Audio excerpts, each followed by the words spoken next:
Major funding for KPBS Evening Edition has been made possible in part by Anderson Plumbing, Heating and Air, proud to support the mission of KPBS and privileged to serve San Diego clients. Anderson Plumbing, Heating and Air, helping homeowners maintain drain, heating, and cooling systems since 1978. And by the Conrad Prebys Foundation, Darlene Marco Shiley, and by the following.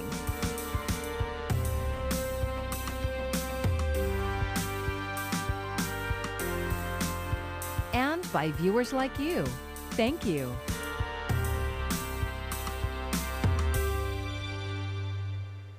Good evening. It's Tuesday, May 4th. Thanks for joining us. I'm Maya Trabulsi. COVID-19 vaccinations are now open for those 16 and over, but are minors actually getting vaccinated? As KPBS health reporter Matt Hoffman tells us, those under 18 need parental permission to get shots, and eligibility could soon be opening for even younger kids. The reality is, if they don't get vaccinated, we're not going to be able to fully open up and get back to a normal life. At Rady Children's Hospital, Chief Medical Officer Dr. Gail Knight says their vaccination clinic is open for 16 and 17-year-olds. Getting shots to minors countywide has been slow going. We have to do some targeted campaigns to parents and the teens so that they realize how important it is to get vaccinated. Through May 1st, about 29% of 16 and 17-year-old county residents have gotten at least one dose of the vaccine. That translates to around 22,000 teens. We want to engage the schools to do that, because we know that we're going to have to go out and be out in the community to get the population of kids vaccinated. Just last week, the first vaccination event targeting high school students was held at Sweetwater High in National City. For 16 and 17-year-olds, only the Pfizer vaccine is currently approved, and Dr. Knight says they have plenty of supply. And while appointments are encouraged, Rady Children's Hospitals is taking walk-ins. Parental permission is still required for minors to get their shots, and the main question doctors are hearing is, are the vaccines safe for my kid? It's good to be able to say to them, absolutely. The 16 plus were included in the early trials. We have data, information. And even though young people infected with the virus tend to have minor symptoms, there have been some coronavirus-related deaths. We don't have all the information long-term about what happens with kids with COVID. So we do not want to take it for granted that kids are going to be okay. And we do know that kids get sick. Dr. Knight says in the coming weeks, we could see federal regulators approve vaccinations for kids ages 12 to 15. She says getting minors vaccinated is critical in reaching herd immunity and protecting those most at risk. Your older friends, your relatives, your teachers, all of the people that you think about that are older, they don't have to be 80, even the 40 or 50-year-olds. In most cases, parents will have to be with their kids during their vaccination. Teens are monitored for a little bit longer, about 30 minutes after shots, to watch out for any symptoms. Matt Hoffman, KPBS News. Rady Children's Hospital has now delivered 100,000 COVID-19 vaccines. This morning, balloons marking the milestone were put up inside their vaccination clinic. And another sign of progress, today UC San Diego health officials are reporting no new cases of COVID-19 since they started testing patients in March of last year. President Biden is setting a new vaccination goal he hopes the nation will reach in time to celebrate Independence Day. Our goal by July 4th is to have 70% of adult Americans with at least one shot and 160 million Americans fully vaccinated. And also today, Pfizer said it plans to ask the FDA to authorize emergency use of its vaccine for children between the ages of 2 and 11 by September. A request for older kids ages 12 to 15 could come next week. 3 COVID vaccination sites in Oceanside, Chula Vista, and El Cajon will start offering evening hours. You can walk in or make an appointment online for a first or second dose of Pfizer or Moderna vaccines. Hours are from 1 p.m. to 8 p.m. That starts on Thursday. You can find a location that's close to you at kpbs.org. Just click on the Vaccines tab on our homepage. The San Diego County Board of Supervisors plans to send a letter to the White House requesting that all migrants released in San Diego County should be tested for COVID-19. KPBS reporter Alexandra Rangel has more on the motion passed by the board today. And my concern is that the feds are not COVID testing the migrants that cross without inspection. San Diego County Board of Supervisors board member Jim Desmond says some migrants getting released from immigration custody aren't properly tested or treated for COVID-19.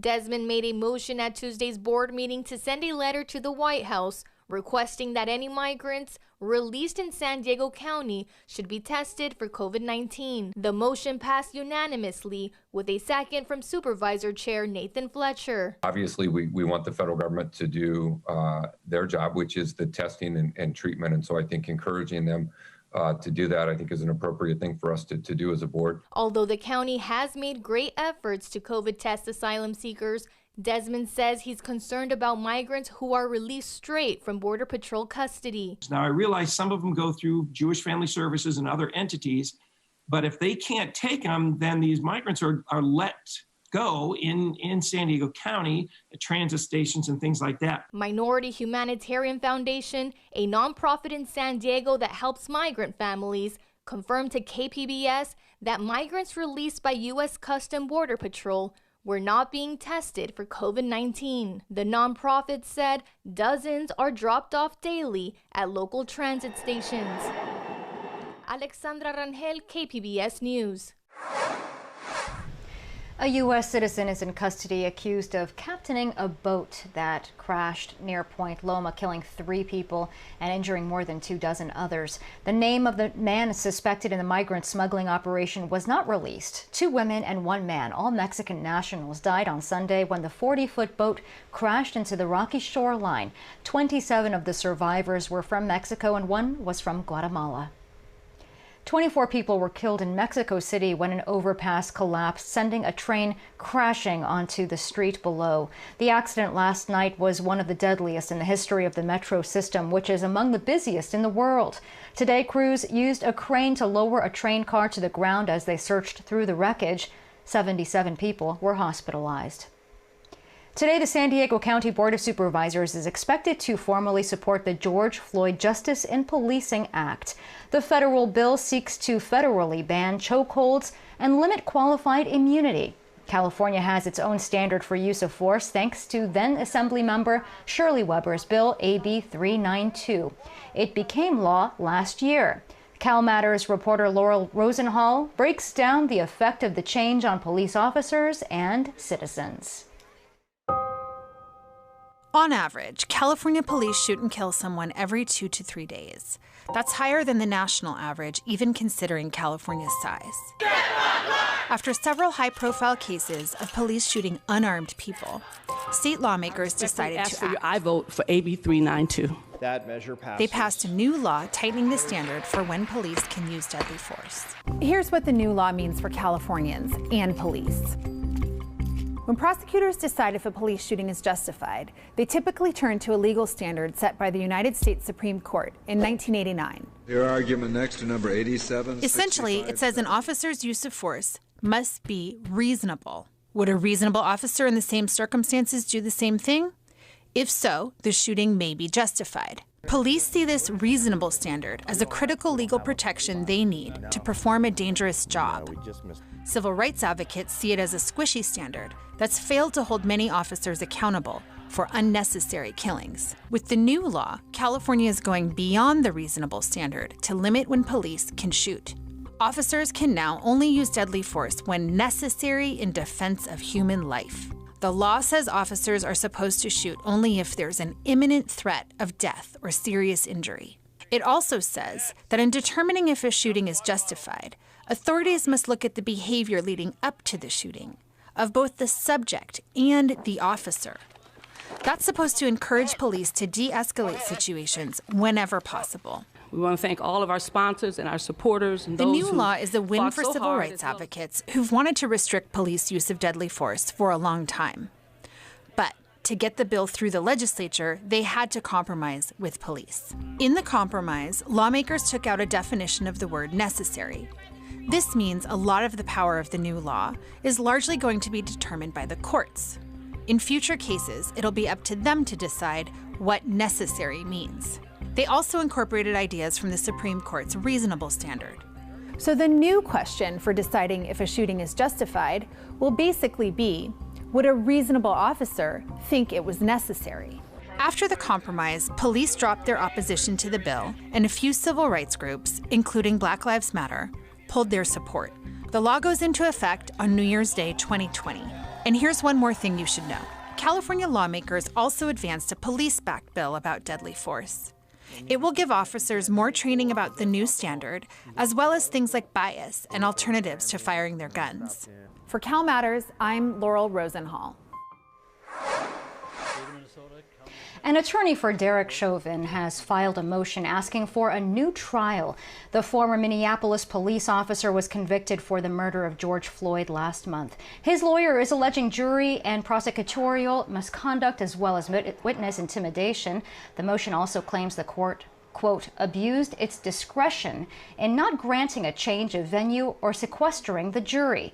No word when the judge will respond. San Diego Mayor Todd Gloria is pitching his annual budget plan this week. Today's focus is on small business. The spending would include $10 million in new grants and loans for local companies and nonprofits. An extra $2 million would come from matching funds from the San Diego Foundation. The money is needed, but the mayor says his plan goes beyond getting cash to those who need it.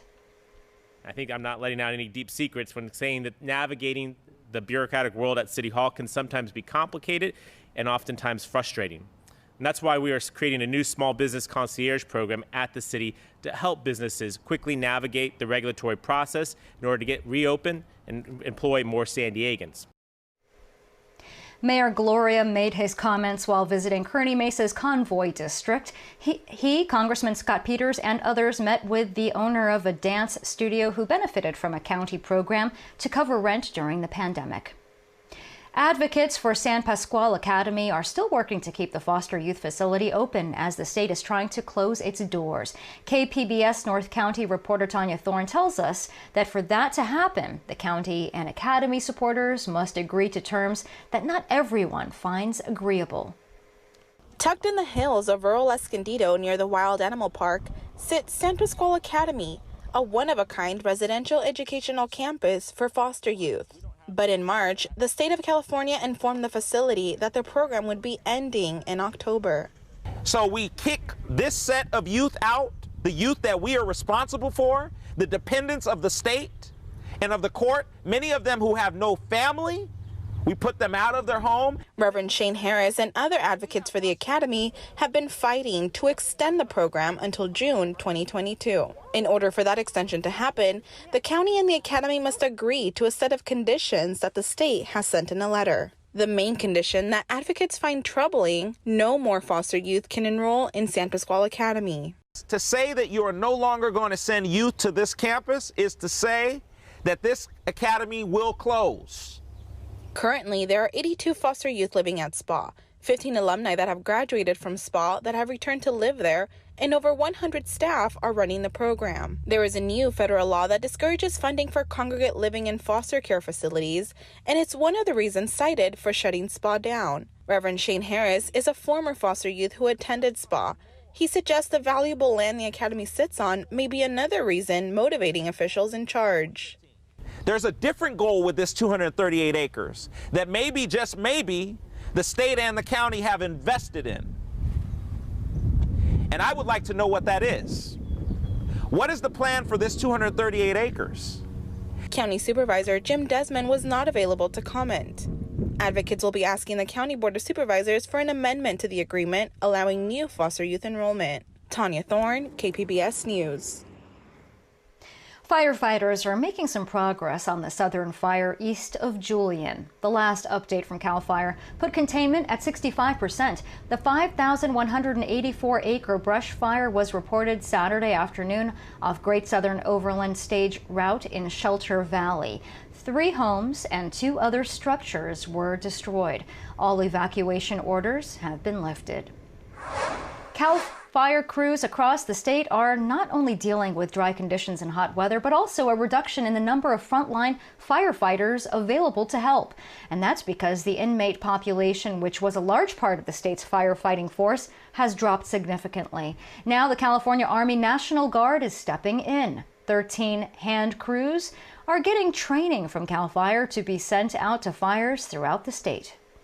A lot of this training, a lot of it's new, and so just being flexible, learning, and being able to adapt and overcome those obstacles, it seems to be our biggest focal point.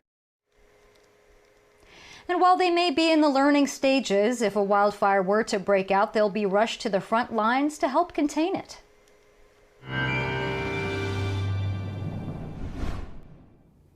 It's going to be warming up here in the southwest once again. High pressure is in control, and that means nice dry pattern, also a pretty warm one. We're going to get toasty once again, but for some of the coastal cities, it's going to stay a little bit on the cooler side compared to the rest of us. Heading to the overnight period tonight, temperatures in the low 60s. Some fog could be developing late in the metro, but elsewhere, temperatures are pretty mild as well. We're sitting at 55 degrees tonight for Oceanside, Escondido getting down to 54 degrees, Borrego Springs in the low 60s. Again, the heat really gets locked in for Wednesday in some of the more inland regions down into the desert, but it does remain pretty cool near the coast. Temperatures further inland are going to remain much warmer than what is average for this time of year. Highs tomorrow afternoon getting up into the mid to upper 80s in some spots. Escondido again 85 degrees for your high tomorrow. Ramona getting up to 89. Borrego Springs close to 100 degrees for your high on Wednesday, and much of the same is likely as we head into Thursday. Some temperatures are going to be dropping off here as this area of really hot conditions begins to move a little bit further inland, and again near the coast we are still going to remain a little bit below average for this time of year. So Wednesday looking like the warmest day for you near the coast. Temperature is in the low 70s, but for the rest of the week, we're going to hang right around at 70-degree marks, so not a whole lot cooler, not much change for you near the coast. Further inland, much of the same story. Temperatures peaking on Wednesday in the mid-80s. After that, we drop off to the 80-degree mark for Thursday and Friday. Temperatures dropping off into the upper 70s Saturday, and then look at that cool down. By the time we get to Sunday, we're in the low 70s. In the mountains, temperatures are going to be in the upper 60s for your Wednesday. Then we cool things back down, mid-60s on Thursday, back into the low 60s for Friday, Saturday, and Sunday. And the desert, it stays toasty, mid to upper 90s for your Wednesday, and a cool down for Thursday and Friday, and then heading into the weekend. For KPBS News, I'm meteorologist Jessica Pash. Climate change is heating things up across the country. The new normal temperature in the U.S. is now a degree hotter than it was 20 years ago. And that is according to figures released today by the National Oceanic and Atmospheric Administration. The findings based on 30 years of data also show it's getting drier in the west and wetter in the east. A celebration today in the South Bay, a ribbon cutting for two projects along the Chula Vista Bayfront. The Sweetwater Bicycle Path and the Sun Outdoor San Diego Bay are now open, the first major projects in the master plan to do so. The path will circle the entire bay, so it'll be 23 miles of almost all Class A bike path through our community, and you can hop on the bike path through to National City right over here. The RV site has a mix of vacation cottage rentals, resort amenities, along with Living Coast Discovery Center right next door. More projects are to come, including 200 more acres of parks, some open space, walking and biking trails, as well as shops and dining. A new San Diego study of the sardine fishery in the Gulf of California finds the species is under stress from hyper-efficient commercial fishing fleets. KPBS environment reporter Eric Anderson has details. The Gulf's sardine fishery has collapsed 4 times in the past 3 decades, and it's putting that industry at risk. 2 California researchers suggest in a new study that a better fishery management approach is needed to keep the sardines from permanently crashing. Stanford scientist Alfredo Giron says the overfishing is devastating the sardine population. And we have had 4 collapses of the sardine fishery in the last couple of decades. So our study is basically proving that fishing also has an impact, and that if you actually account for it, you can increase the value of the fishery by at least 50%. There are about 100,000 local fishermen who rely on sardines for subsistence, but Scripps Institution of Oceanography researcher Octavio Alberto says commercial fleets are too efficient and their catch is not regulated. He worries the fishery is being overfished, and that is bad for everyone. So really, right now, we have the model, we have the science, but I think the big discussion is in the political arena and the willingness to change the things that we have been doing in a particular way for the last 30 years. Alberto says the commercial fleet is run by only a handful of companies, and their ships can take up to 3,000 tons of fish a night. The Scripps researcher says catching so many fish when stocks are low can be devastating for a species that may already be suffering from hotter ocean temperatures. Right now, the big discussion is that with all these climatic changes, with all these ecological impacts, if that is the best way to use our sardines or this resource. So not necessarily this fishery needs to disappear, but maybe a huge transformation of how these resources, this fish, is needed more than ever. The findings are published in the current edition of the Canadian Journal of the Fisheries and Aquatic Sciences. Eric Anderson, KPBS News. May is Asian American Pacific Islander Heritage Month, and although celebrations are limited due to the pandemic, KPBS reporter Melissa May shows us how San Diego has embraced this month with awareness. The month of May celebrates Asian Americans and Pacific Islanders in the United States. This month commemorates the immigration of the first Japanese to the U.S. and marks the anniversary of the completion of the Transcontinental Railroad, whose workers were mostly Chinese immigrants. I think it all starts with actually developing awareness and some education. Kent Lee, Executive Director of Pacific Arts Movement, celebrates AAPI Heritage Month by showing films about this diverse community and hopes to inspire a more compassionate society through media arts. To offer the community an opportunity to understand sort of the history and the context. And I think it comes at a critical time when we are, evaluating the impact that we've seen during the pandemic on these communities in particular. The Asian Business Association held a blood drive to kick off AAPI Heritage Month. The association's business advisor, Wesley Quach, wants this month to be positive and hopeful. It acknowledges us as Americans who just so happen to be of Asian Pacific Islander descent.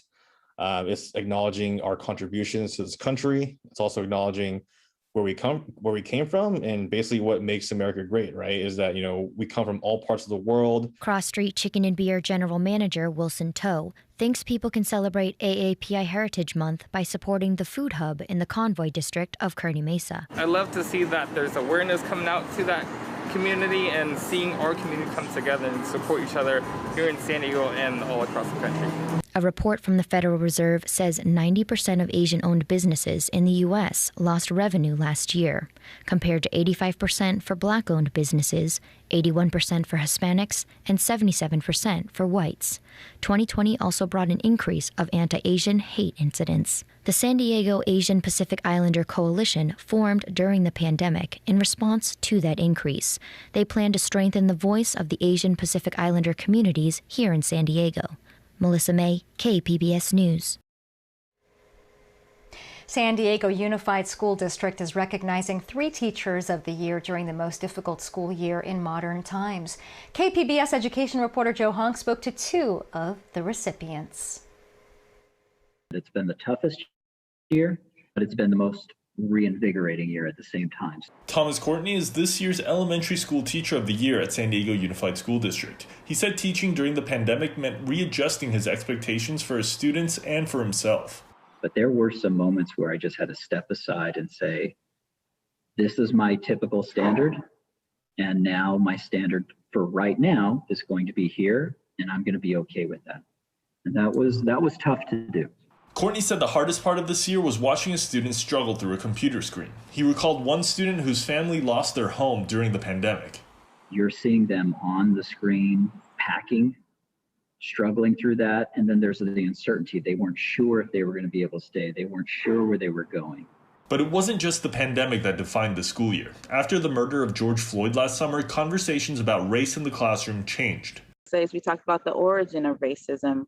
We talked about, systemic racism, and we talked about how it influences their lives, and if not, how it influences other people's lives. Sharon Apple is San Diego Unified's High School Teacher of the Year. She teaches ethnic studies and 9th grade English at Hoover High. Apple says for the first time in her 20-year career, she was able to address her experiences as a Black educator. It gives me permission to talk about this fear that I've lived with most of my life. And once I start to talk about it and acknowledge it, then I can start to dissipate it and heal from it. She said winning Teacher of the Year this year is an overwhelming experience. I still don't know how to take it, to be that I have been seen, because for a good majority of my career, I felt invisible. And the fact that I am being seen is amazing, and it's still surreal. The district's middle school teacher of the year is Guadalupe Celadon from the Creative and Performing Media Arts Middle School. Joe Hong, KPBS News. So Star Wars fans, may the 4th be with you. May 4th has become a day to celebrate all things from a galaxy far, far away. It's a play on the famous phrase, of course, may the Force be with you. And Disney surprised fans today by releasing a short video of what looks like a realistic lightsaber. Sorry though, it won't be for sale, but performers will be using it at the new Star Wars Galactic Star Cruiser Hotel at Disney World. Very cool. And you can find tonight's stories on our website, kpbs.org. Thanks for joining us. I'm Maya Trabulsi. Have a great evening. Major funding for KPBS Evening Edition has been made possible in part by Anderson Plumbing, Heating and Air, proud to support the mission of KPBS and privileged to serve San Diego clients. Anderson Plumbing, Heating and Air, helping homeowners maintain drain, heating, and cooling systems since 1978. And by the Conrad Prebys Foundation, Darlene Marco Shiley, and by the following.